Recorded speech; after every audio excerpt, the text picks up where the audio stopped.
Boa noite, pessoal. Vocês que estão em casa interessados aí em ouvir um pouquinho do que o pessoal tem para falar sobre direito previdenciário. Primeiro, eu queria dizer que vocês estão com uma surpresa boa, né, de me ver aqui, porque o professor André Studart queria ser palestrante nessa mesa, infelizmente não pôde participar, ele teve um problema de saúde, nada demais, vai sobreviver, e nós tivemos que substituí-lo pelo professor Frederico Amado. Então eu estou aqui substituindo o professor Frederico Amado, que estaria no meu lugar, e depois volto no próximo painel para fazer nossa palestra sobre pensão, né? De qualquer forma, esse painel é um painel muito interessante. Vamos discutir os critérios de aposentadoria especial, tanto no regime geral de previdência como no regime próprio de previdência social. E não poderíamos ter um aspecto mais interessante do que esse. A gente sabe que no regime próprio existe discussão, né? A súmula vinculante 33, a súmula vinculante não abarcando as hipóteses de aposentadoria no caso de periculosidade, porque a súmula trata especificamente só das hipóteses de insalubridade, mas eu não vou me alongar muito não, porque inclusive o professor Fred está estudando agora, porque ele não iria falar sobre isso, então eu não posso falar tudo o que ele tinha para dizer. Basicamente, a gente tem 3 aspectos relevantes para serem trabalhados, o pessoal vai debater muito com a gente aqui sobre isso, e eu vou começar, dentro da minha ordem, com a professora Adriane Bramante, ela que é advogada, mestre em Direito Previdenciário pela PUC São Paulo, é vice-presidente diretora de cursos do IBDP, né, o Instituto Brasileiro de Direito Previdenciário, e autora de livros. E vai conversar com a gente acerca da aposentadoria especial, da EPI e o entendimento do STF acerca dessa matéria. Boa noite, professora. Boa noite a todos. Agradeço o convite, professor Frederico Amado, professor Carlos Renato. É um prazer poder participar desse evento. Mais um ano, né? O ano passado eu também estava aqui. É um formato de congresso muito interessante. E o tema que me trouxe, na verdade, é o da aposentadoria especial e suas implicações na questão do recurso que teve julgado pelo Supremo Tribunal Federal, que é o agravo de recurso extraordinário 664-335. Eu queria apresentar, na verdade, o que foi que o STF decidiu nesse processo. Foi um processo que originou de uma aposentadoria por tempo de contribuição, nem se falava em aposentadoria especial, era um período pequeno em que se discutia a conversão do tempo especial, e havia uma discussão se no formulário de insalubridade, no perfil profissiográfico previdenciário, se quando a empresa responde à pergunta se o EPI, os equipamentos de proteção individual, se ele é eficaz, e a empresa responde sim, se isso descaracterizaria o direito do segurado ao cômputo daquele tempo como especial. Era uma matéria, na verdade, que era uma matéria de fato, que acabou chegando ao STF por um acidente de percurso. Jamais poderia ter chegado ao Supremo Tribunal Federal uma matéria que discutisse fato, mas o fato é que chegou, e que o STF, em razão da questão de ter sido reconhecido como uma repercussão geral, uma matéria de fato, ele precisou definir 2 teses. Porque uma trabalharia a questão da repercussão geral em si, e a outra trabalharia a questão do fato colocado naquele processo que era de ruído. Então o STF, ele decidiu 2 teses neste processo. A primeira tese: se comprovada a eficácia do EPI, não será caracterizada a atividade como especial, deixando aí de ser aplicado o artigo 201, parágrafo 1º da Constituição Federal, que trata justamente da questão da aposentadoria especial e dos critérios diferenciados, a adoção de critérios diferenciados para quem trabalha exposto a agente nocivo em relação a quem não trabalha exposto a agente nocivo. Então aí ficou determinado que, em linhas gerais, numa matéria ampla, de que se o segurado comprovar, ou se a empresa demonstrar, ou se o INSS apresentar a informação de que o segurado trabalhou exposto a agente nocivo, e se ele comprovar, a questão é essa, tem aí uma condicionante: se comprovada a eficácia do EPI, não vai caracterizar o tempo como especial. O problema é que nenhum EPI é eficaz, de verdade, nenhum. Não sou eu que estou falando, são engenheiros de segurança, são técnicos, médicos do trabalho, que deixam muito claro que, na verdade, nenhum equipamento de proteção individual ele é realmente eficaz, porque o EPI é o último recurso que a empresa adota. Então, ela primeiro põe equipamento de proteção coletiva, ela primeiro adota medidas coletivas de proteção, ela faz uma série de ações e, quando tudo isso não dá certo, ela coloca e fornece o EPI, mas, na verdade, o trabalhador está no ambiente. Então, mesmo que ele use um EPI, mesmo que ele use uma máscara, ele está exposto ao agente nocivo naquele ambiente de trabalho. Então, é essa questão do ambiente que tem que ser analisada. A outra questão que ficou pacificada nessa decisão do Supremo Tribunal Federal foi a questão da tese menor, porque naquele processo específico se falava do ruído, e o que ficou determinado, na verdade, ratificando a súmula 9 da Turma Nacional de Uniformização, é que a informação de EPI eficaz no PPP não é suficiente nos casos de ruído para descaracterizar o tempo como especial. Então, na verdade, se a gente for pensar, o STF acabou abrindo um precedente de não confiar totalmente no PPP. Ele acaba sendo um documento que não é totalmente confiável, porque ele é um documento preenchido unilateralmente pelo empregador, que, por sua vez, tem uma conveniência, o porquê de... Ele vai colocar tudo naquele PPP, naquele formulário, de forma unilateral, todo o ambiente de trabalho, e ele pode se comprometer, e ele se compromete quando ele coloca todo esse ambiente de trabalho. Então, a questão é que o fato de, no ruído, o PPP ter eficácia, não descaracteriza o tempo como especial, porque, no caso aí de ruído, o STF, após vários estudos, eles conferiram que os EPIs, eles provocam, o ruído provoca vários efeitos extra-auditivos do trabalhador, e que mesmo que ele usar EPI, isso não vai eliminar, não vai tirar totalmente ele do agente nocivo. Então, abriu essa questão de não acreditar, não acreditar toda a veracidade daquele documento de perfil preenchido pelo trabalhador, pelo empregador.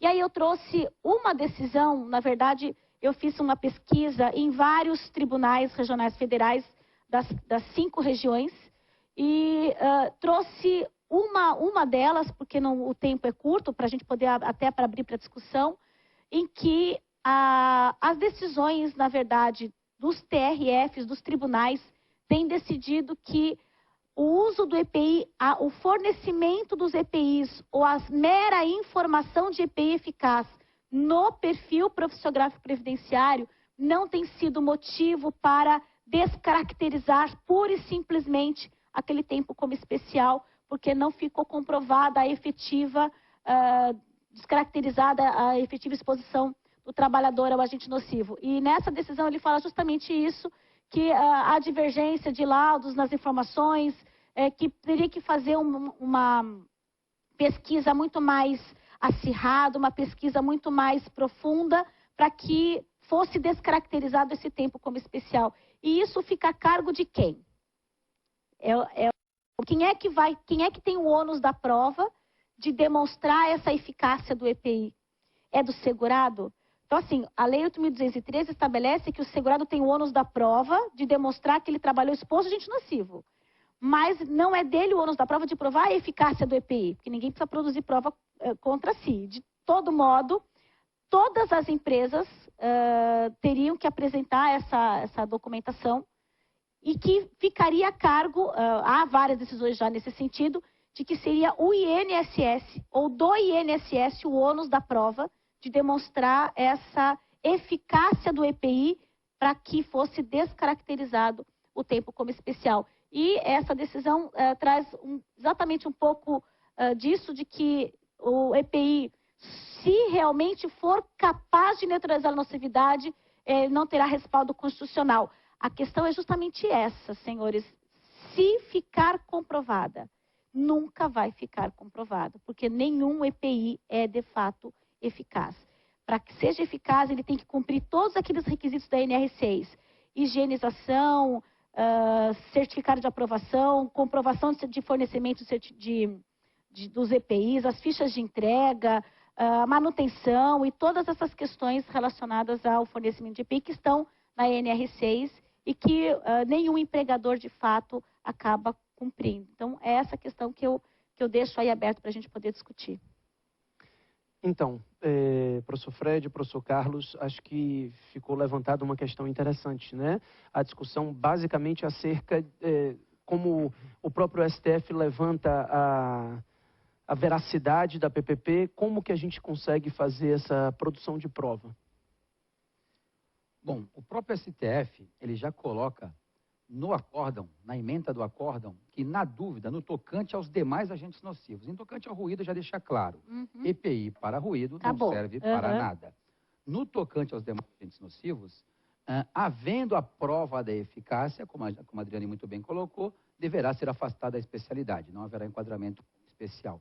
E na dúvida, está lá na ementa, na dúvida pró-segurado.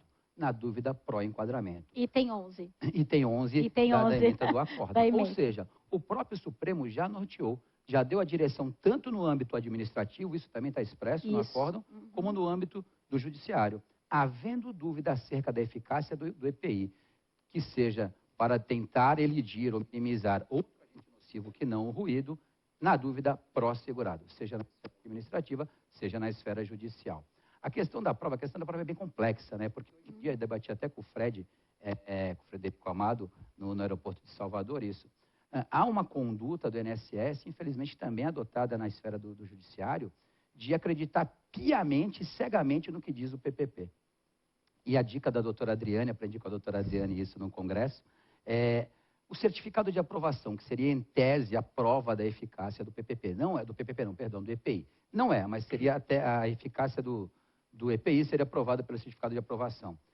Se você pegar um PPP que se refira a um vínculo de 10, 15 anos e jogar no site do Ministério do Trabalho aquele CA, repito, dica da doutora Adriane, CA, o certificado de aprovação, você vai ver que ele nem tem referência àquela função ou sequer teria validade no período do vínculo. Ou quando tem validade, abrange somente 3, 5 anos do vínculo. Estou falando de um vínculo de 10 anos. Então, essa questão da prova vai ser bem complicada. Já há uma cultura no âmbito administrativo, infelizmente, que contaminou o âmbito do judiciário de acreditar cegamente no PPP. Então, a prova, no meu entender, tem que ser feita pelo INSS, de que efetivamente aquele EPI é eficaz, neutraliza ou minimiza ou reduz o agente nocivo. Como fazer? Pede para a empresa trazer demonstrações ambientais nesse sentido de que o EPI é eficaz, pede para a empresa trazer os recibos de que entregou o EPI para o segurado, pede para a empresa provar que treinou para o uso, higienizou, trocou na periodicidade correta, etc. Realmente, o que a gente vai pegar, que vai ser o cerne da discussão na nossa atuação, vai ser justamente essa questão da prova. Bom, você quer jogar ônus da prova para mim, mas tudo bem, viu? Gente, na verdade, eu acho que a coisa vai bem mais longe. Eu acho que essa legislação de tempo especial e de aposentadoria especial, ela já passou da hora de ser reformulada e de ter regras mais claras. Pronto, lá vem o INSS falando. Não, é entendimento pessoal, o regramento mesmo, porque raciocine comigo. Se o EPI, ele não aprova de eficácia o ônus da prova do INSS e se concede, a gente tem que antecipar isso para pelo menos ter a contribuição da empresa. Concordo. Né? Porque o que não pode acontecer, a meu ver, é que acaba tendo um descompasso. O segurado não tem culpa disso, diga-se de passagem. Que toda vez que vai ter aposentadoria especial, a empresa paga uma contribuição adicional para a aposentadoria especial de 6, 9 a 12 pontos percentuais, de acordo com o artigo 57, parágrafo 6º da Lei 8213. Daí a gente tem que ter uma interpretação, talvez até esse projeto de reforma previdenciária, que deve abarcar tanto a Constituição como a Lei de Benefícios Previdenciários, já ter um instrumento mais claro, normativo, de não verificar isso no momento da concessão de uma aposentadoria especial ou de converter um tempo especial em comum para uma aposentadoria por tempo de contribuição comum. E lá na origem, e assim, tudo bem, se o PPP fala que o EPI é eficaz e a prova é do INSS, isso também vai envolver a Receita Federal do Brasil, não envolve só o INSS em razão da competência da Receita Federal pela arrecadação das contribuições previdenciárias. Isso tem que ser feito lá atrás. Porque se ficar comprovado que, de fato, o EPI ele não tem eficácia, e pela sua tese não vai ter EPI eficaz. É uma tese extrema, porque aí a lei, quando fala EPI eficaz, a lei acaba sendo letra morta, concorda? Mas, concordo. Olha só, quando o STF decidiu que para o ruído não existe EPI eficaz, a decisão do STF, ela negou o provimento ao recurso do INSS, porque o recurso era dele. Sim, recurso de ruído. Só que, na verdade, o INSS ganhou. Porque agora, havendo EPI, ainda que haja EPI eficaz no PPP, a empresa vai poder cobrar. Mas porque o STF entendeu que aquele EPI não é de fato eficaz. Logo, cabe à empresa pagar o adicional do SAT. Cabe ao INSS, a Receita Federal do Brasil, fazer a cobrança. Mas você concorda que, como pressuposto da decisão, em tese, o Supremo, em tese, admitiu que em alguma situação tem EPI eficaz? Em algumas situações, sim, comprovada. Sim. Esse é o problema, ser comprovada. Talvez, tanto que a decisão, ela fala assim, olha, enquanto não houver comprovação. Então, a decisão, ela não é ad eterno, ela tem um limite temporal, no sentido de que, no momento em que nós tivermos, de fato, EPI eficaz, porque, na verdade, verdadeira, não deveria existir aposentadoria especial, porque ninguém devia estar exposto a agente nocivo. Era o mundo ideal, né? No mundo ideal. Só que os agentes nocivos existem. Eles estão aí. E tem alguns agentes que é impossível você neutralizar. Um mineiro, um agente biológico, o amianto. Então, assim, é difícil alguns agentes nocivos você eliminar. Então, óbvio que vai haver sempre agente nocivo e que vai haver EPI. Só que, na verdade, ele não é de fato eficaz para evitar o pagamento desse adicional.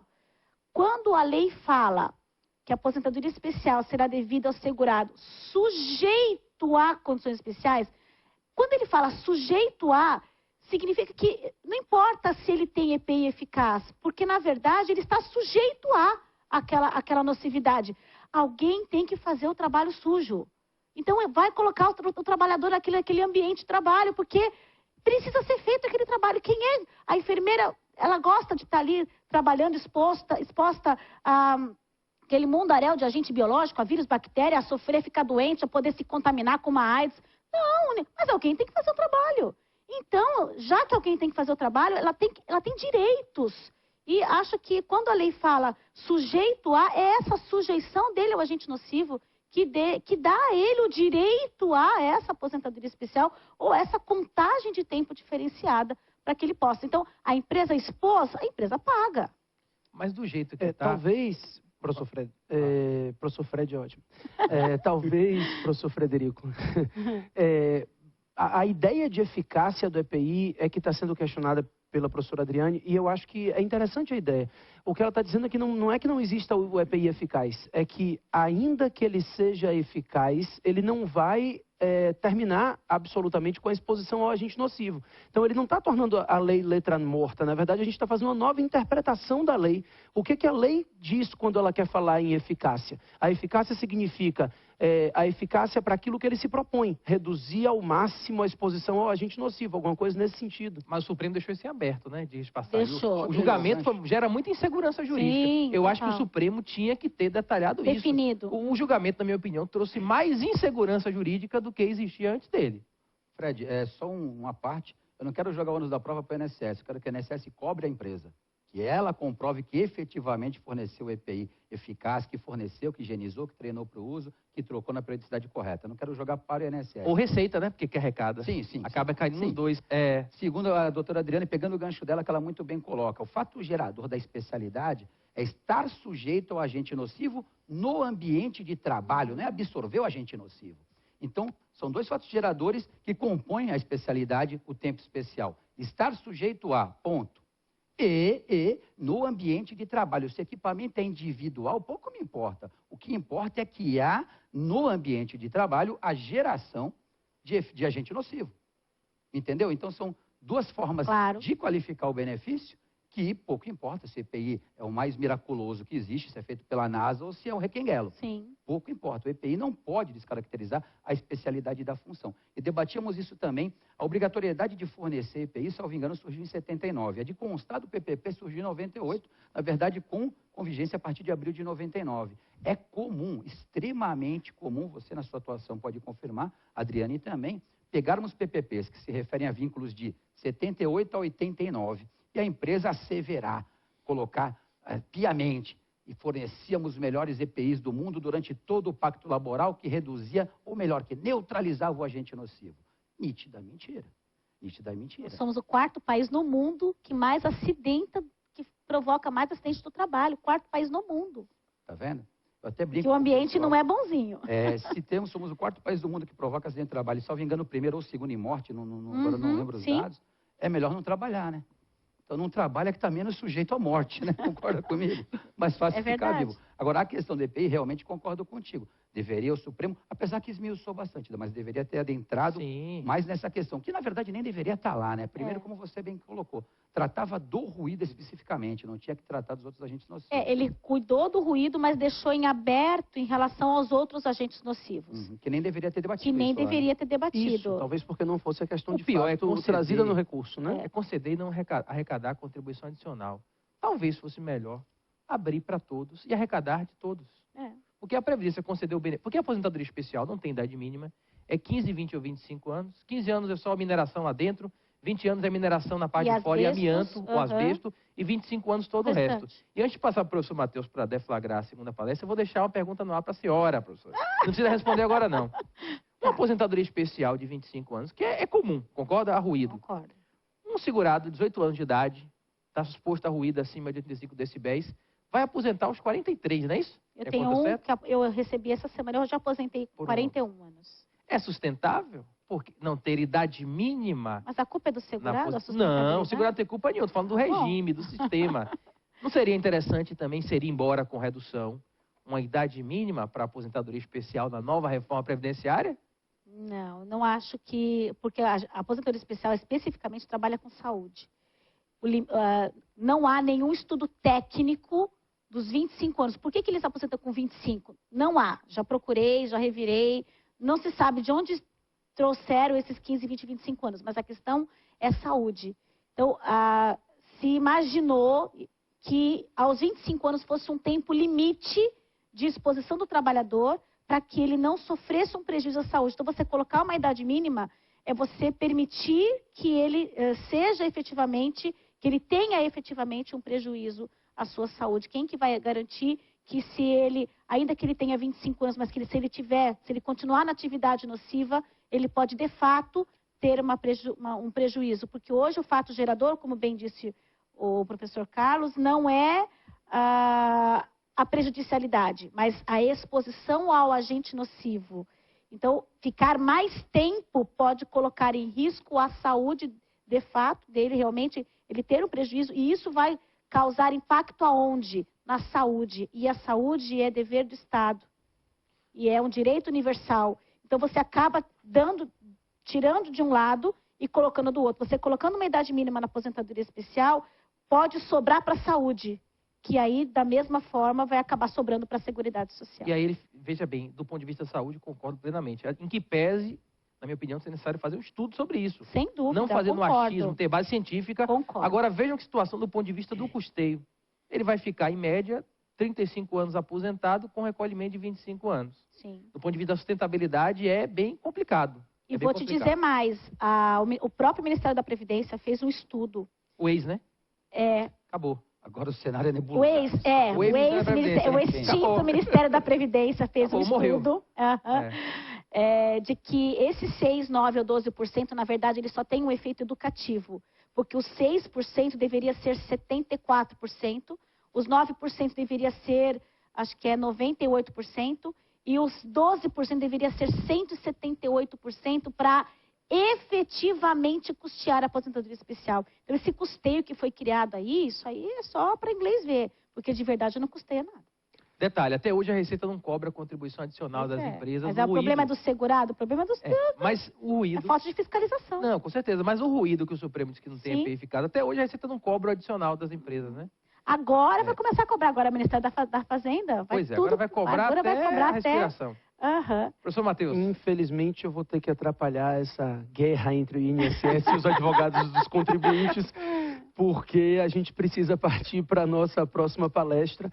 E o professor Carlos Renato Domingos, especialista em direito previdenciário, advogado, professor de curso de pós-graduação em 8 instituições, palestrante, conferencista, e está aqui para conversar com a gente acerca da extensão da aposentadoria especial para todos os contribuintes individuais. E aí vou falar um pouquinho sobre a posição do STJ e da TNU acerca do tema, e voltaremos daqui a pouquinho à discussão. Acho que ele vai gastar uns 10 minutinhos aí explanando o tema para que a gente consiga entender basicamente o que é que ele diz respeito. Bom, oficialmente introduzido agora, porque eu saí falando, já saí debatendo, porque a ânsia do debate é muito grande.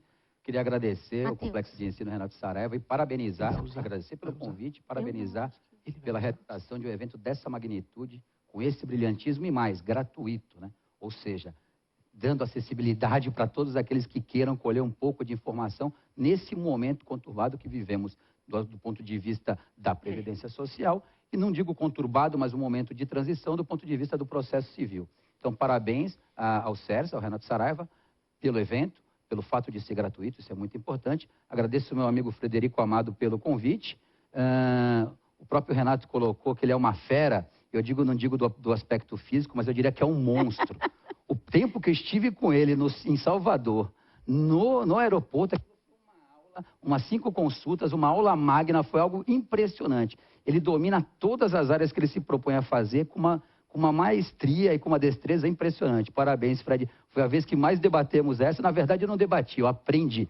Fred me ensinou. Agradeço pelo convite, pela confiança. Boa noite a todo mundo, aos presenciais, ao pessoal da técnica, ao Matheus, a minha grande amiga Adriane Bramante, sem dúvida um dos maiores nomes na matéria aposentadoria especial. Aprendo muito com ela. Concordamos. Um dos maiores nomes, sem dúvida alguma, em todo o país.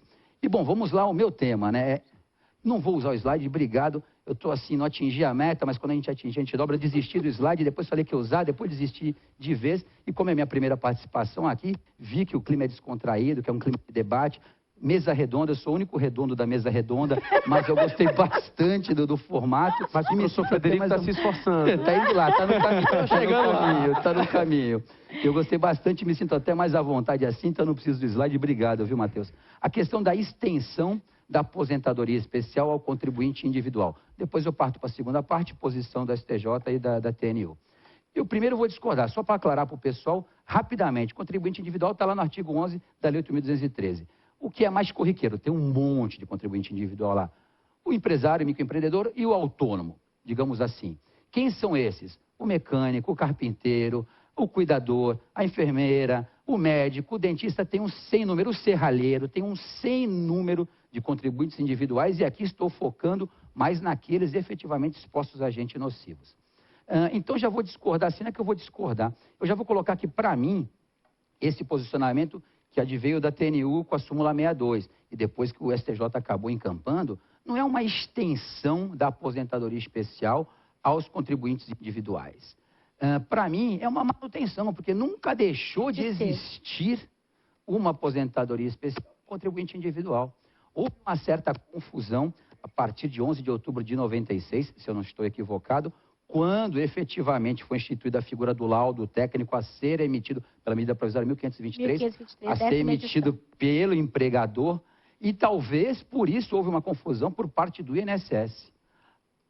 A Lei 10.666, ao estabelecer que é devido ao contribuinte individual somente ao cooperado, para mim, ela restringiu aquilo que nem cabia a ela, porque constitucionalmente sempre coube aposentadoria especial ao contribuinte individual, entenda-se autônomo, empresário e os demais que lá, porventura, estiverem elencados lá no artigo 11 da 8.213. Por que eu entendo assim? Porque se a gente pegar a Constituição Federal, quando ela destaca a aposentadoria especial, 201 é devida aposentadoria ao segurado homem 35 anos de tempo, 30 a mulher, sendo proibido o tempo de contribuição, ou melhor, o cômputo fictício, ressalvados os casos de trabalhos em condições adversas à sua saúde, leia-se insalubridade, ou à sua integridade física, leia-se periculosidade e penosidade, no meu entender. Quando a Constituição coloca que existe esse benefício antecipado, preventivo, como a Adriane muito bem define, não diz que é só para o segurado empregado, eventual ou cooperado. trabalhador eventual ou cooperado. Não restringe, não exclui o contribuinte individual. Aí vamos afunilando, vamos para o cardápio de benefícios da Previdência Social. Está lá no artigo 18, que elenca todos os benefícios e serviços que segurados e beneficiários e dependentes têm direito. Quando diz, quanto ao segurado, artigo 18, aposentadoria por tempo, por invalidez, por idade especial. Não diz quanto ao segurado empregado, eventual ou cooperado. Não diz quanto ao segurado, exceto o contribuinte individual. A própria lei previdenciária não diz. Vamos no 57, que trata da aposentadoria especial. No caput ele não fala que é devido à aposentadoria especial o segurado que comprovar efetiva exposição a agentes biológicos, químicos ou físicos. Não restringe, nem o 57 específico de aposentadoria especial restringe. Tá, então o que estaria a restringir, a impedir, a proibir a concessão da aposentadoria especial para os contribuintes individuais? Aqueles que defendem que não cabe, que nunca coube, primeiramente, dizem da falta de custeio. Agora pergunto aos senhores, a aposentadoria especial foi instituída pelo artigo 31 da LOPS, Lei 3.807, de 26 de agosto de 60. A contribuição específica para a empresa que mantém funcionário em condições especiais foi instituída pela Lei 9732 de dezembro de 98. Ou seja, a aposentadoria especial sempre se pagou, ela existe desde 60. A razoabilidade em criar um custeio específico para um benefício que já se pagava desde 1960, criar um custeio 38 anos depois da existência do benefício, e pior, ainda impedir a concessão dessa espécie de benefício ao contribuinte individual, que sempre teve o benefício concedido historicamente. Então, a questão, primeiro, da falta desta contribuição, deste custeio específico, eu reputo que, primeiro, que essa contribuição é inconstitucional. Primeiro, fere a razoabilidade criar um custeio para algo que já existe há 38 anos. Segundo, fere a regra da contrapartida. Se formos lá no artigo 95, parágrafo 5º, se eu não estou errado, da nossa Constituição, o princípio da anterioridade do custeio. Nenhum benefício pode ser criado, estendido ou majorado sem a correspondente fonte de custeio. O inverso também tem que ser verdadeiro. Nenhum benefício, ou melhor, nenhum custeio pode ser ampliado ou estendido que não reflita em benefício. E nenhum benefício pode ser extinto desde que não tenha seu respectivo reflexo no custeio. Ora, primeiro, essa contribuição, criada em 98, fere o princípio da contrapartida, criar uma contribuição para algo que já existia. Traz uma vedação que é inexistente. A questão também agora mudando para a questão da prova, que a Adriane muito bem coloca isso. Como é que vai ser provada essa questão do individual? O INSS coloca naquele manual, não é nem o INSS, perdão, a AGU, coloca no manual de aposentadoria especial que não se pode permitir a comprovação pelo contribuinte individual, porque é ele que vai preencher as informações ou é ele quem vai solicitar a uma empresa de engenharia e segurança no trabalho a elaboração do laudo que fomentará, que nutrirá o PPP. E coloca claramente a AGU que este documento requerido pelo contribuinte individual é despido de imparcialidade. Ou seja, parte de um pressuposto que aquele tiozinho que tem sua marcenaria lá no quintal de casa paga a licença para a prefeitura, recolhe todas as suas contribuições normalmente. Aquele tiozinho que tem a serralheria, que faz a janela da nossa casa, que faz o portão de alumínio da nossa casa, parte de um pressuposto que ele, ao contratar uma firma de engenharia de segurança do trabalho, tentaria interferir no resultado da perícia realizada. Ora, mais imparcialidade, ou melhor, mais parcialidade do que a empresa, quando efetivamente afirma no PPP que mantém o segurado em condições especiais, em condições nocivas à sua saúde ou integridade física, ela está sujeita ao adicional do SAT. Ela está sujeita a uma reclamatória trabalhista pesada pela redução da capacidade de trabalho e a sua devida indenização no aspecto moral e material. Ela está sujeita à regressiva do INSS. Ela está sujeita a um sem número de condenações. Então, como reputar que aquela prova específica do contribuinte individual é parcial e aquela da empresa, que obviamente o reflexo e os efeitos nocivos que ela terá ao asseverar, ao afirmar que mantém o segurado em condições nocivas, em condições adversas à saúde, será muito maior. Não tem como partir desse pressuposto. Deixa eu ver se eu lembro outra questão que eu coloquei como que possa fortalecer, que possa fundamentar a concessão da aposentadoria especial ao contribuinte individual. Vamos recapitular. A Constituição não faz restrição, A lei não faz no cardápio de benefício, não faz no artigo específico de aposentadoria especial no 57. Os que defendem que efetivamente há a vedação que é proibida a aposentadoria especial ao contribuinte individual. Dizem que o artigo 64 do Regulamento da Previdência, do Decreto 3.048, impede expressamente a concessão desse benefício ao contribuinte individual. Mas a lei não impede. Então vamos que, no artigo 84, inciso 4 da nossa Constituição, diz que o decreto existe para garantir a fiel execução da lei. E assim, digamos que unânime na doutrina que o decreto não pode inovar, não pode colocar um pingo no i onde não esteja na lei. Ele serve simplesmente para balizar, para nortear, para demonstrar qual é o entendimento do executivo daquela, a partir qual é o entendimento que ele tem, qual é o posicionamento do executivo daquela peça legislativa advinda do poder legislativo. Não pode criar requisito nenhum, não pode criar regra onde não existe, onde a lei não pôs. Principalmente se tratando de direito social. Principalmente se tratando de benefício de natureza alimentar. Então, a restrição imposta pelo decreto também não se sustenta. Quando dizem que não há a correspondente fonte de custeio, que o contribuinte individual não realiza o pagamento do adicional do SAT, ou seja, não contribui para a sua aposentadoria especial, também utilizam a forma de que, quando eu digo que fere a contrapartida e que fere a razoabilidade, quem defende a proibição da especial contribuinte individual diz que, salvo engano, o artigo 195, parágrafo 4º da Constituição, autoriza o Poder Executivo a criar custeios para garantir a manutenção e a expansão da Seguridade Social. Ou seja, manutenção do quê? Se o próprio Fred colocou na abertura, se o sistema é superavitário. Expansão do quê? Se o argumento está sendo utilizado para restringir e não para expandir. Então, claramente, no meu entendimento, e ainda bem que também no do judiciário hoje em dia, cabe sim a aposentadoria especial para o contribuinte individual. E não é que tenha sido estendido esse direito jamais deixou de existir à luz da Constituição e à luz da própria Lei 8.213. O que houve foi uma interpretação equivocada do INSS, que nasceu em 28 de abril de 95, quando foi extinto o direito por categoria, o enquadramento por atividade profissional, e talvez tenha sido um pouco mais encorpado esse entendimento equivocado, quando a medida provisória 1523 estabeleceu a necessidade de laudo a ser fornecido pelo empregador. Porém, pouco importa que o contribuinte individual não tenha empregador. Basta que ele contrate, que ele demonstre, que ele comprove a exposição a agente nocivo, que terá sim direito à aposentadoria especial, como diz claramente a súmula 62 da TNU, também encampada agora, acho que de 2013, 2014 para cá, pelo STJ.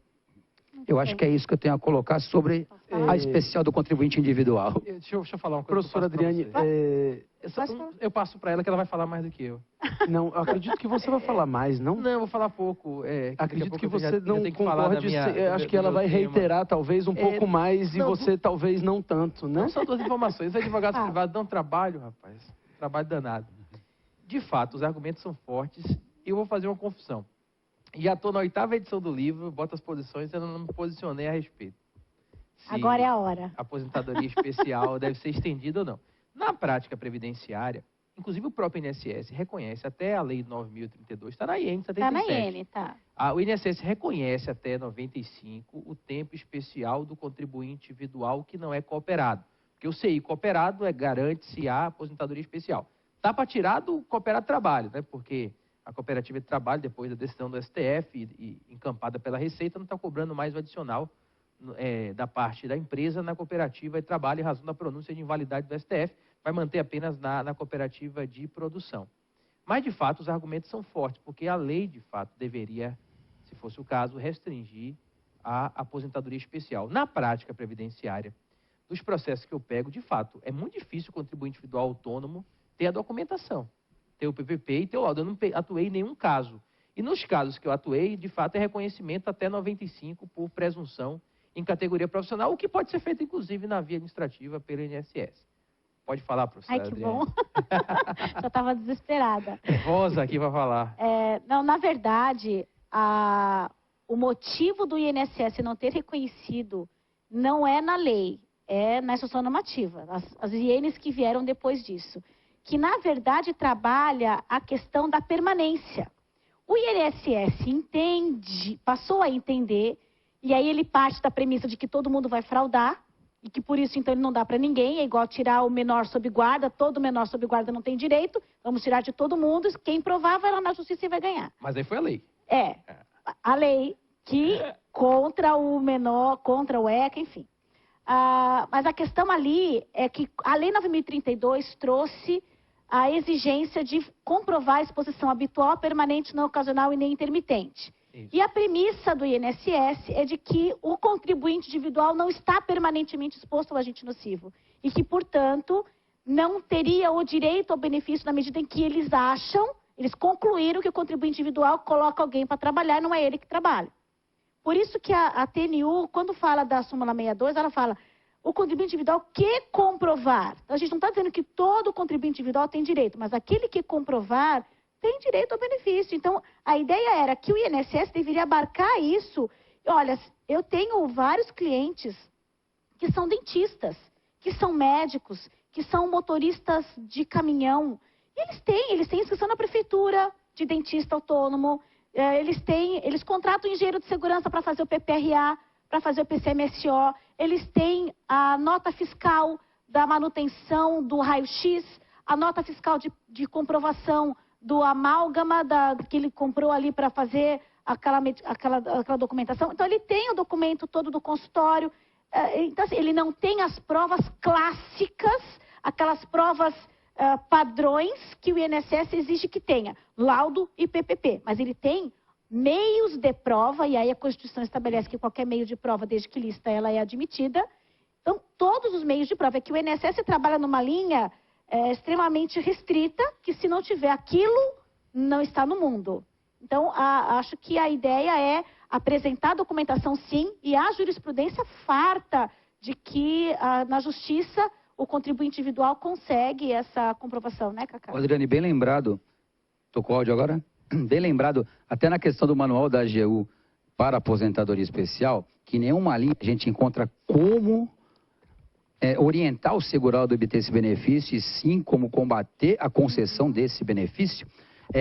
Antes de alegar a questão da parcialidade de eventual laudo ou de eventual PPP requerido pelo contribuinte individual que quer fazer essa comprovação de exposição a agente nocivo, o INSS alega justamente isso, que por ser contribuinte individual, há um caráter eventual, é difícil de comprovar habitualidade e permanência. Aí pergunto eu, nós autônomos, bem que queríamos que nosso trabalho fosse eventual, né? Colocar alguém no Porque lugar nós pra fazer, sabemos, né? o exemplo que você deu assim, foi assim, muito bom. Médicos e dentistas, sabemos que a jornada de trabalho desse tipo de profissional, como desses outros que eu coloquei, motorista de caminhão, outro exemplo seu, marceneiro, serralheiro, sabemos que a jornada é longuíssima. Sim. O autônomo, se não correr atrás da bola, não come. Não então, ganha. É óbvio que não há eventualidade. Vamos discutir um pouquinho se há certeza de habitualidade e permanência na exposição a agente nocivo. Mas a imensa maioria dessas atividades, a exposição a agente é intrínseca à realização da atividade. Então não tem como separar. Então esse critério, para mim, da AGU, também não se sustenta. Dizer que não há como o contribuinte individual comprovar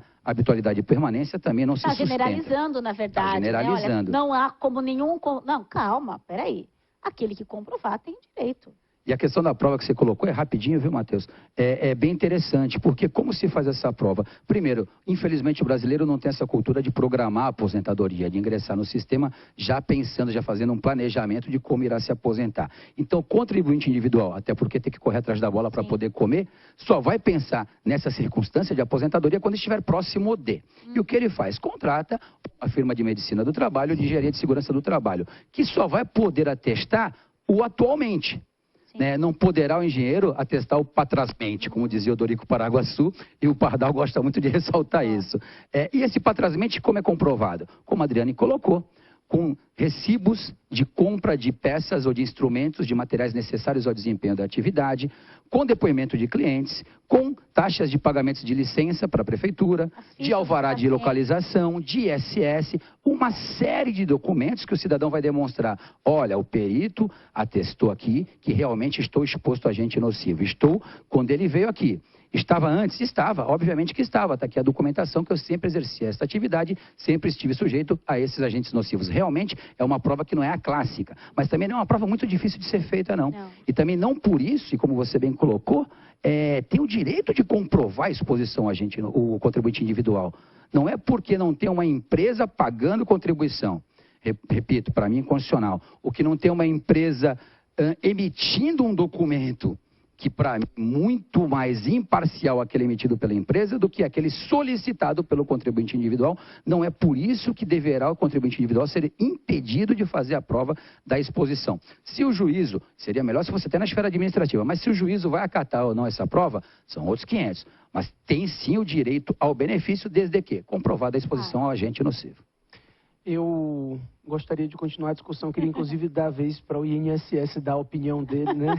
Tá precisando, mas infelizmente eu não tenho tempo para isso, tá? Infelizmente a gente vai ter que partir para a terceira questão da nossa mesa, que vai ser tratada pelo professor Frederico Amado, que é procurador federal, professor de Direito Ambiental e de Previdenciário aqui do SERS, e que vai tratar acerca da regulamentação e possibilidade de utilização do regime de aposentadoria especial dentro do regime próprio de previdência, né? Todos nós sabemos que o artigo 40 da Constituição determina que, por lei complementar, é possível se instituir aposentadoria especial para os servidores que exerçam atividade de risco, prejudicial à saúde ou atividade, desde que sejam portadores de necessidades especiais, portadores de deficiência, não se pode mais falar de necessidades especiais agora, né?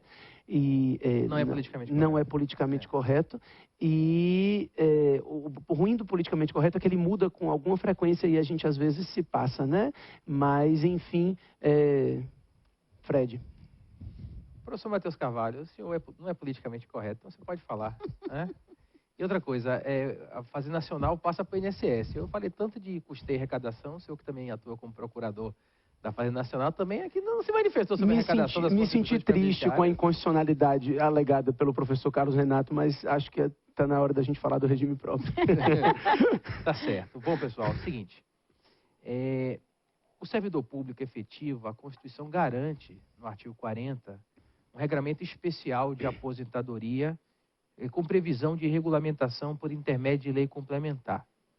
Já deu bastante tempo, né, de regulamentar esse tema, e infelizmente até hoje havia uma mora da Presidência da República de encaminhar o projeto ao Congresso, mas há alguns anos esse projeto foi encaminhado, na verdade é mais de um projeto que tramita por lá, e até hoje não temos uma lei complementar disciplinando a aposentadoria com regras especiais do servidor público efetivo.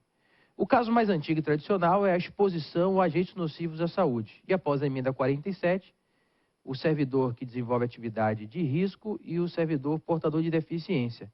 E essa é uma diferença do regime geral para o regime próprio. No regime geral são dois casos, portador de deficiência e atividades nocivas. No regime próprio são esses dois casos mais as atividades de risco, como os policiais, que já tem uma lei complementar antiga, a Lei Complementar 51, que vem sendo aplicada mesmo após a Constituição Federal de 88. O policial, inclusive, ele aposenta sem idade mínima ainda. E diante dessa mora legislativa, já há aproximadamente 2006, 2007, o STF vem determinando a aplicação das regras de aposentadoria especial no que couber, do artigo 57 da Lei 8213, ao servidor público ocupante de cargo de provimento efetivo. E aí foram mais de 5.000 mandados de injunção, quer individuais ou coletivos, aforados no STF, e o STF ficou sem paciência de só julgar mandado de injunção, e, há certo tempo atrás, editou a súmula vinculante 33. Essa súmula vinculante, infelizmente, ela foi limitada à situação da aposentadoria por exposição a agentes nocivos à saúde, ao mencionar o inciso 3 do artigo 40, parágrafo 4º. Ela não abarca a situação do servidor efetivo deficiente e com exposição ao deficiente com atividade de risco. Então, na situação do servidor público ocupante de cargo de provimento efetivo, que é obrigatoriamente vinculado ao regime próprio de previdência social, exposto permanentemente a agentes nocivos à saúde, diante da ausência de lei complementar, o que o STF fala? Aplique-se no que couber as regras de aposentadoria especial da Lei 8.213, e o STF lava as mãos e empurra o problema, digamos assim, para a administração pública sem maiores balizamentos. No caso do servidor que é deficiente, já temos precedentes e mandados de injunção, só que nesse caso a administração pública não está vinculada, como não está vinculada em atividade de risco, já que a súmula vinculante só abarca agentes nocivos à saúde, mas para o servidor deficiente nós temos como parâmetro a Lei Complementar 142 de 2013, que prevê lá, para o homem, 25, 29 e 33 anos de contribuição deficiente no regime geral, conforme se trate de deficiência grave, moderada ou leve. Para a mulher, 20, 24 ou 28, também deficiência grave, moderada ou leve. E aí essas regras da Lei Complementar 142 de 2013 do regime geral vão balizar a aposentadoria do servidor público efetivo deficiente. No que concerne ao servidor que trabalha com agentes nocivos, nós temos as regras do artigo 57 e 58 da Lei 8213. Este caso abarcado na súmula vinculante 33, a administração pública ela vai ter que se virar do avesso para o outro avesso, para um lado para o outro, mas vai ter que cumprir sob pena de violar a determinação vinculante do Supremo Tribunal Federal. E a atividade de risco, nós não temos um parâmetro no regime geral de Previdência Social, porque lá a atividade de risco não gera aposentadoria com regras especiais. O parâmetro que a gente tem no próprio regime próprio é a Lei Complementar 51 dos policiais, que os oficiais de justiça tentaram no STF a extensão, e o STF negou o direito aos oficiais de justiça ao argumento de que não é uma típica atividade com risco constante. E os oficiais de justiça perderam as regras especiais de aposentadoria em julgamento, que tem um pouco mais de um ano da lavra do Supremo Tribunal Federal. E aí eu venho acompanhando. Tem um caso, não vou citar aqui dados específicos, não envolve a procuradoria, envolve pessoas próximas, e determinado município, ele busca cumprir as regras do STF. Principalmente municípios, normalmente não têm um mínimo de preparação para cumprir as regras do regime geral. O município vai ter, primeiro, que fazer todo o estudo dessa legislação de aposentadoria especial do regime geral de Previdência Social. Aí ele vai ter que fazer até 1995, até a Lei 9.032, que havia o regime de categorias profissionais. Se você era listado em uma das categorias profissionais dos antigos regulamentos, como o decreto 83080/79, você já tem direito a uma aposentadoria especial. E aí de lá para cá, necessariamente, vai ter que produzir um laudo ambiental. O município ou o Estado vai ter que contratar um médico engenheiro do trabalho ou destacar algum dos seus quadros para fazer um estudo de todo o ambiente do trabalho de forma retroativa. Vai ter que retroagir isso aí. Vai ter que fazer o estudo do presente e vai ter que estimar o ambiente do trabalho retroativamente. Pelo menos atingindo aquele servidor que é mais antigo no órgão. E aí vai ter que designar um outro servidor para elaborar um perfil profissiográfico previdenciário com base nesse laudo ambiental. E aí, eu pergunto para vocês, você acha que a administração pública municipal e estadual, elas estão preparadas para isso? Claro que não. O caso que eu peguei, sem citar aqui detalhes, fizeram um arremedo, que era uma servidora pública efetiva de um município que era da área de saúde. Aí mandaram para o setor de saúde, fizeram um arremedo de laudo, um arremedo de PPP, sem medir nada para ter direito, porque todo mundo no setor ia se beneficiar. Aí quando eu peguei aquilo ali, analisando informalmente a pedido de uma pessoa próxima, eu falei, isso aqui é tudo irregular. Aqui não tem medição de nada, fizeram um laudo ambiental de 2 páginas. Não. Então, totalmente irregular. Então, os municípios, principalmente, inclusive os estados, muitas vezes tem colegas procuradores de estados, como é que a gente vai cumprir isso? Eu disse, é complexo, vai ter que seguir toda a normatização do regime geral, ainda não estão preparados para cumprir isso aí. Eu estou aqui com o livro aberto para pegar o número. Nós temos uma IN do extinto Ministério da Previdência Social, que para quem não sabe, a última reforma ministerial extinguiu o Ministério, era Ministério, 2015, era Ministério da Previdência Social, virou Trabalho e Previdência Social. Agora voltou-se ao seu trabalho. A pasta de Previdência Social foi extinta, as atribuições migraram para o Ministério da Fazenda e o INSS ficou vinculado ao Ministério de Desenvolvimento Social e Agrário, que é o Ministério Assistencial. Embora a autarquia ainda seja previdenciária, a gente está aí surpreso, né?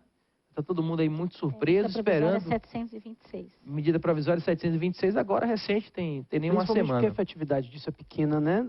Cai o cargo de ministro, mas os cargos todos outros não caem. Então, essas extinções de ministério, em termos de diminuição de custo... Mas só para citar, a instrução normativa do extinto Ministério da Previdência Social, número 1, de 22/7/2010, traz o regramento de cumprimento dessa decisão do Supremo Tribunal Federal, passo a passo que a administração pública tem que seguir. É meio que uma síntese das regras de aposentadoria especial do regime geral de previdência social.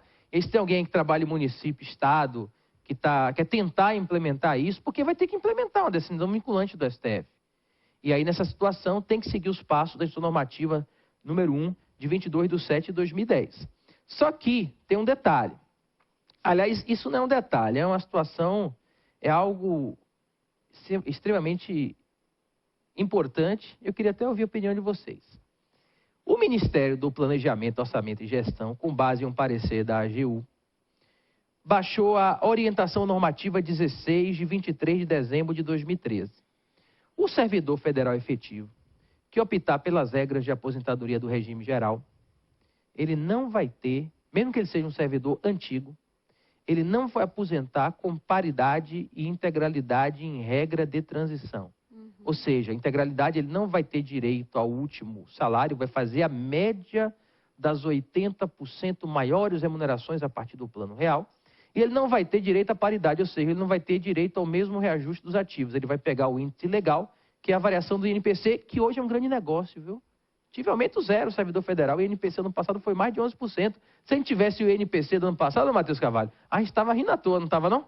11,5% de aumento, para quem não teve nada, mas o país em crise econômica ainda não foi aprovado nada. E a pergunta que eu faço para vocês, fechando, vocês concordam com essa na verdade, IN? Na verdade, essa questão da integralidade e paridade ainda é discutível, porque a súmula fala no que couber. Então, no que couber em relação às atividades nocivas que o regime próprio não tem. E aí, só que há uma outra corrente dizendo assim, bom, o servidor público quer o melhor dos mundos. Eu quero a aposentadoria especial do regime geral. Sem idade mínima. Sem idade mínima e quero o cálculo, a integralidade e a paridade do regime próprio. Então, há uma discussão dessa mistura de regimes jurídicos distintos, mas a súmula vinculante, ela deixou essa brecha, porque ela coloca uma vírgula. Aplica-se a 8 meses no que couber. Então, naquilo que couber, por quê? Porque não tem a regulamentação. Então, há uma discussão em relação a essa questão da integralidade e paridade e tem alguns regimes próprios que estão fazendo cálculo para os servidores, que quando você tira a integralidade e a paridade, o valor dá muito pequeno. Eles não querem aposentadoria especial. Não, eu prefiro continuar trabalhando, vou ficar exposto, mas eu vou me aposentar integral com a paridade, com a integralidade e com a paridade com a aposentadoria voluntária. Em muitos casos, não vale a pena. E a súmula, na verdade, ela não manda conceder aposentadoria, ela manda aplicar a lei. Avaliar. E aí, cada caso específico é que vai ser analisado individualmente. E esse que está sendo o problema, né? Porque as pessoas acham que vão lá com a súmula vinculante, vai lá buscar aposentadoria que o órgão vai conceder. E não é nada disso. Eles não têm esse problema que você colocou. Eles não têm laudo, eles não têm PPP, eles não têm um engenheiro de segurança, eles não têm o médico que trabalha no corpo, no funcionalismo ali deles. Não tem esse profissional. Como é que eles vão fazer? Vários municípios não têm esses profissionais. Vão contratar de fora? Quanto custa isso? Então, é uma discussão... Só um pitaquinho, na verdade, não é só município, não, né? Eu queria não, até tudo, Estado, Federal... A própria União, dos entes públicos, né? De fazer isso. Se você considerar que a súmula vinculante foi editada há 2 anos atrás, e esse sujeito tem que fazer prova de 10, 15 anos... O Supremo falou, toma que o filho é teu. Se vira com o problema, ó. Estou lavando as mãos. Eu penso o seguinte, vai ser o servidor penalizado via instrução normativa, se já foi penalizada aquela colocação no começo da discussão, quando falávamos do segurado do regime geral, por estar exposto a agente nocivo, já foi penalizada a sua saúde, já pôs em risco sua saúde, já teve prejuízo obviamente, demonstrado na saúde, vai ser penalizado via instrução normativa. Não acho que se sustenta. Deveria até colocar, por analogia, a questão não se aplica o fator previdenciário no regime geral para aquele que sai na aposentadoria especial. Então, uma espécie de analogia para o servidor que emprestar, via súmula vinculante 33, as disposições da aposentadoria especial para o regime geral, que também não tenha afastado a sua paridade. Agora, só uma coisa que não sei se nós temos tempo, Matheus, que também tem me preocupado muito no tocante ao servidor, é a não conversão. O Supremo reconhece via súmula vinculante 33, mas não permite a conversão. Eu vou dar um exemplo muito rápido aqui de 1 minuto, ser muito. Pegamos um prefeito qualquer que estudou sempre na escola pública do município dele, e lá tinha o rapaz que cuidava da limpeza da escola e também dos banheiros, atividade nitidamente insalubre. Consequentemente especial. Ele, prefeito, quando foi alçado pela população ao cargo de prefeito, foi eleito, lembrou daquele tiozinho que ele sempre conversava, que ele gostava muito, e trouxe para o gabinete do café. Falou, aqui ele vai ganhar 3 vezes mais, vai sair do ambiente inóspito. Só que o tiozinho estava contando, sabendo da súmula vinculante, com 24 anos de limpeza de escola. E o nosso querido prefeito, querendo agradar aquele senhor que tinha aquela atividade tão inóspita, trouxe para o gabinete do café. Ou seja, ele tem que trabalhar pelo menos mais 11, digamos assim, já que não se permite a conversão. Permite-se os 25 anos, tela cheia, mas não se permite a conversão. Queria saber o que os colegas acham dessa questão do Supremo de permitir, ou melhor, entrega, mas entrega pela metade, bate a sopra. A conversão, ela é uma decorrência da prova especial. É a proteção. Se formos pegar a exposição de motivos da lei que criou a conversão, Lei 6887 de 80, ela coloca que é uma proteção àquele tempo, que ter um critério justo para o cômputo daquele tempo em que houve prejuízo à saúde. O que os colegas acham? Na verdade... Não tem como voltar ele para o órgão de origem por mais um ano, não? Era melhor voltar ele para lá por mais um ano. E volta para lá, para a escola e sai com 25. Fica mais um ano e aposenta com 25. Na verdade, a justificativa do Supremo Tribunal Federal para não dar a conversão é justamente em razão de ter o tempo ficto, né? É a discussão do tempo ficto, de não poder considerar como tempo a conversão, aquela majoração do tempo. Só que, na verdade... Conversão é ficção, se fosse vai acabar com toda a conversão de tempo especial comum. É isso que eu ia dizer. A conversão do tempo não é uma regra previdenciária, é uma regra matemática de equivalência. Então, 10 anos de serviço especial é igual a 14 anos de tempo comum. É igual, não é os 4 anos que aumentam, não é tempo ficto, é conversão de tempo. Na verdade, é um critério matemático de equivalência de tempo. Tanto que o 1,40, você divide 35 por 25, é uma regra matemática. Então, não há que se falar em tempo ficto. Se ele trabalhou 10 anos exposto a agente nocivo, ele não pode ser contado igual ao tempo comum, exatamente no exemplo que o professor Carlos colocou. Aqueles 24 anos em que ele teve um prejuízo à saúde, ele não pode ser somado com o restante do tempo, porque ele já teve um prejuízo à saúde naquela exposição ao agente nocivo. Então, já foi diferenciado. E isso a Constituição fala, é vedada a adoção de requisitos diferenciados para a aposentadoria, salvo aqueles expostos a agentes nocivos. Então, a própria Constituição Federal, lá no artigo 40 da Constituição, ou no artigo 201, ele fala desse critério diferenciado. São tratamentos diferenciados para as pessoas que estão em situações diferenciadas. Eu dou tratamentos diferentes para que eles se tornem iguais. Eu ia colocar justamente isso, Adriane. Não é um tempo ficto a conversão? Porque a Constituição fala, é vedada a adoção de critérios e requisitos diferenciados para a contagem de tempo, vírgula, ressalvados os casos de trabalho sujeito a condições especiais que prejudiquem a saúde ou a integridade física. Então, a própria Constituição já elenca, aponta para a atividade especial, para o tempo especial, fala, isto aqui não é nem requisito diferenciado, nem critério diferenciado, logo não é tempo ficto. Então, não há como chamar a conversão de tempo ficto, de forma alguma. Outra posição interessante é o seguinte, teve uma esfera de governo, acho que foi um estado ou município, que tentou migrar, colocar a idade mínima nas regras do regime geral. E o Supremo disse que também não podia, porque não cabe você aliar as regras de idade mínima no regime próprio. Misturar os regimes jurídicos. Misturar o regime jurídico. Então, assim, o município não pode colocar a idade mínima. Não. Se vai aplicar o artigo 57 da Lei 823, vai ser os 15, 20 ou 25 que acabou. E vai ser a aposentadoria sem idade mínima. Agora, de fato, vedar a conversão ficou no meio do caminho, Mas aí, nesse momento, você fica no meio do caminho quando você veda a idade mínima para não fazer interação dos dois, mas você quer manter a paridade e a integralidade. Meu amigo, então, é mais fácil entender. Voltando, agora foram 2 pesos, 2 medidas. E olha que eu não entendo nada, é mais fácil entender. O presidente de mesa. É mais fácil entender as mulheres do que entender o Supremo Tribunal Federal. Então é só isso que eu lhe digo. É mais fácil entender as mulheres do que entender o Supremo Tribunal Federal. A questão da conversão, acho que a gente tem alguma coisa similar no regime próprio quando a gente trata, nos termos da própria Constituição Federal, no regramento diferenciado para os servidores que exercem atividade de magistério, né? Que eles também não admitem a conversão. Mas aí é o texto expresso da Constituição. A Constituição expressamente fala que tem que ser todo o tempo de contribuição. Efetivo exercício das funções de magistério. Isso, exatamente. Que aí é uma aposentadoria diferente, constitucional. Perfeito. E aí a gente não entra no cálculo do especial. Não entra no cálculo do especial, porque tem um outro regramento. Mas, enfim, professor Frederico... Outra posição do Supremo, estou consultando aqui o livro, é que a mera averbação de tempo especial, o Supremo também não tem admitido via mandado de junção.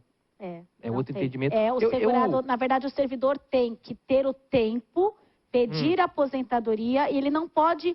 Por exemplo, digamos que um servidor hoje tenha 20 anos de tempo. Ele quer averbar esse tempo especial lá no STF para já ficar... para garantir, já que a gente está com uma insegurança jurídica enorme, com essa reforma que não sabe o que vai acontecer, ele já quer garantir os 20 anos. Ele não pode entrar com um pedido, um mandado de injunção para averbar os 20 anos. Ele tem que ter os 25 anos para pedir a aposentadoria e então, na verdade, não precisaria nem do mandado de injunção, né? Não, porque agora eles são vinculantes. Quando é agente nocivo, não mandado precisa. De injunção agora é só para deficiente. É só para deficiente e atividade... Por exemplo, eu estou pescando aqui no meu livro. Meu livro eu posso pescar, né? Pode. Bom, na página 1321, mandado de injunção 2140 de 2013. Não tem procedência injuncional o reconhecimento da contagem diferenciada e da averbação do tempo de serviço prestado pelo impetrante em condições insalubres por exorbitar expressa disposição constitucional. Essa foi a argumentação utilizada nesse mandado de injunção 2140 para negar essa conversão de tempo especial em tempo comum. Agora, o que muita gente tem pedido também é, por exemplo, completou os 25 anos, não conseguiu, enfim, só vai pedir, já tem 30 anos de tempo, não tem os 20, já tem os 25, já faz tempo, aí pede o abono de permanência. E tem concedido, a União concede na via administrativa. Exatamente. O abono de permanência. E concede retroativo desde quando implementou observada a prescrição quinquenal. Agora, tem esfera de governo que é diferente. Tem esfera de governo Mas é porque a exigência do abono de permanência depende somente da demonstração da aposentadoria com proventos integrais. Mas não tem previsão de abono para especial. A União estende com o ato do planejamento. Mas tem estado, como o estado de Rondônia, um abraço pessoal de Rondônia, que eu tive ano passado fazendo um curso de regime próprio para a Escola da Magistratura, que tem estados que limitam o abono de permanência à data do requerimento administrativo. Não retroage desde o direito, não. A União retroage observada a prescrição quinquenal. Mas tem alguns estados, por lei estadual, eu acho que isso é válido, limitam. Por exemplo, se você não requerer em 90 dias do direito, só vai pagar contado o requerimento administrativo. Mas eu já vi município pagando também retroativo. Mas o abono aqui, de fato, ele é pago. Até porque é interessante para a administração pública pagar o abono. Porque está mantendo o servidor público, é muito melhor pagar o abono. Por isso que a tese anterior do antigo governo de acabar com o abono, anunciaram e depois esqueceram. Porque é melhor você pagar o abono, que é do valor da contribuição previdenciária, do que ele se aposentar e você ter que pagar o salário integral de um novo servidor. O abono interessa muito a administração. Mas eu tinha só uma dúvida que eu guardei e agora eu descobri que tem tempo.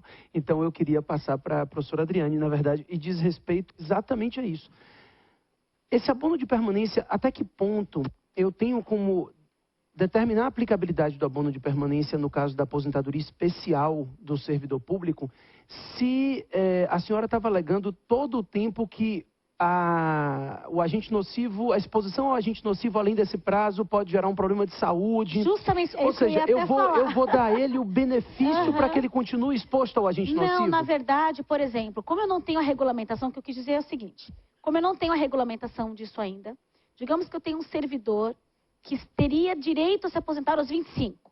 Não pediu nos 25, está com 30 anos de tempo de trabalho. Então, se ele buscar aposentadoria hoje, ele já passou de 5 anos do tempo previsto pela Lei 8.213. Então, ele teria esses 5 anos para trás de direito ao abono de permanência para poder se aposentar, na medida que lá atrás ele já completou os 25 anos. Bacana, mas e se ele não quiser? Eu digo, não, com esse abono eu vou continuar. Mas nada obriga que ele se aposente. É por isso que tem uma repercussão geral no Supremo Tribunal Federal, se eu não me engano, Frederico, se me corrija, é número 788-292, a repercussão geral, que está no Supremo Tribunal Federal, discutindo essa questão da aposentadoria especial continuar trabalhando. Porque no Tribunal Regional Federal da 4ª Região, houve uma arguição de inconstitucionalidade, alegando que o artigo 57, parágrafo 8º da 8.213, que exige essa cessação, essa retirada do trabalhador do ambiente nocivo, se ela tem natureza protetiva ou fiscalizatória. O TRF4 entendeu que a lei é fiscalizatória, na medida em que, quando o segurado trabalha e o servidor completa 25 anos de tempo especial, ninguém bate na porta, olha, servidor, completou 25 anos, chega, viu, você tem que sair, porque senão você vai começar a ficar com prejuízo à saúde. Ninguém faz isso. Então, ele continua trabalhando e, se ele não pedir aposentadoria, ninguém o impede de continuar trabalhando. Então, o TRF4 entendeu que a lei ela é meramente fiscalizatória, na medida em que ela não protege coisa nenhuma. Aí, aí isso virou repercussão geral, e no Supremo Tribunal Federal, o que se discute é, de um lado, o segurado com o direito constitucional do exercício, do livre exercício do trabalho. Ele trabalha quando ele quer, como ele quer, onde ele quiser. Se ele quiser continuar trabalhando, exposto a gente nocivo, o problema é dele. Aí o Estado vem e diz assim, espera um pouquinho, não é nada disso. Se você continuar trabalhando exposto a agente nocivo, vai sobrar para a saúde, porque você vai ter efetivamente um prejuízo de saúde. E a sua saúde, segurado ou servidor, é problema meu, na medida que a saúde é direito das pessoas e dever do Estado de cuidar. Então, há essa discussão de princípios nessa repercussão geral que se discute aí no Supremo Tribunal, justamente nessa linha de se ele tem que sair ou se ele vai continuar, se ele pede o abono e continua trabalhando. Concordo, ele não deveria pedir, porque ele não deveria continuar trabalhando. Posso, Matheus? Claro. Discutimos isso até no hotel, né, Adriane? Essa Sim. questão que o Pleno do TRF da 4ª Região considerou inconstitucional a vedação do parágrafo 8º do 57. Isso. Que é permanecer na atividade especial que lhe permitiu retirar-se aos seus aposentos antes. Permitir que o segurado continue exposto a agente nocivo contraria a própria essência do benefício da aposentadoria especial. Uhum. Qual é a essência do benefício da aposentadoria especial? Retirá-lo daquele ambiente inóspito para que ele preserve o que ainda lhe resta de saúde, porque presume-se que 25, 15 ou 20 anos de exposição àquele agente, aquelas condições de trabalho, prejudicaram demasiadamente a vida dele, que permite ele se retirar antes. Premiá-lo com um abono, então, para que ele se mantenha com o agente nocivo exposto? Também contraria o fundamento. Não tem lógica, não tem razoabilidade. Permitir que o cidadão vá para casa mais cedo ou premiá-lo com abono e continuar exposto a justamente aquilo que gera o direito dele poder se preservar, não tem razão. E tem muito segurado querendo isso, até em razão de complementação. Em razão de complementação também tem existido bastante isso. Só uma ideia, a lei presume que ele teve um prejuízo à saúde, certo? A lei, como não abre brecha e ordena... Na verdade, a lei não ordena o afastamento. Diz o seguinte, desestimula. Se você continuar na atividade nociva, a aposentadoria especial vai ser suspensa. Cancelada. Mas é cancelado, mas o INSS aplica a suspensão na via administrativa. Porque é feita a remissão ao 46, que é da aposentadoria por invalidez, mas o INSS adapta. Tanto quando ele deixa de trabalhar na atividade nociva, restabelece. Então, a lei erra, fala cancelamento, mas na via administrativa é pacífico, se aplica a suspensão. Então, a lei não impede que ele continue na atividade nociva. Diz o seguinte, eu vou suspender a sua aposentadoria especial. Talvez fosse melhor mudar a norma e gerar uma presunção relativa de nocividade, porque nem todo aposentado especial, de fato, teve um prejuízo à saúde e poderia submeter a uma perícia médica e, se ficar constatado que ele não teve lesividade à saúde, permitir que ele prossiga na atividade nociva. Talvez fosse uma saída de se buscar equacionar isso aqui. Antes do professor Matheus puxar e terminar, vou passar para a professora Adriane para fazer o convite do Congresso do IBDP, que vai ser aqui em Recife, no segundo semestre. Eu vou participar, a Cacá também.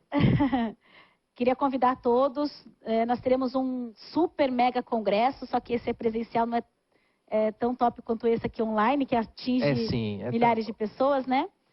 No mundo todo, mas o Congresso de Direito Previdenciário do Instituto Brasileiro de Direito Previdenciário vai acontecer no mês de outubro, nos dias 5, 6 e 7 de outubro, aqui em Recife.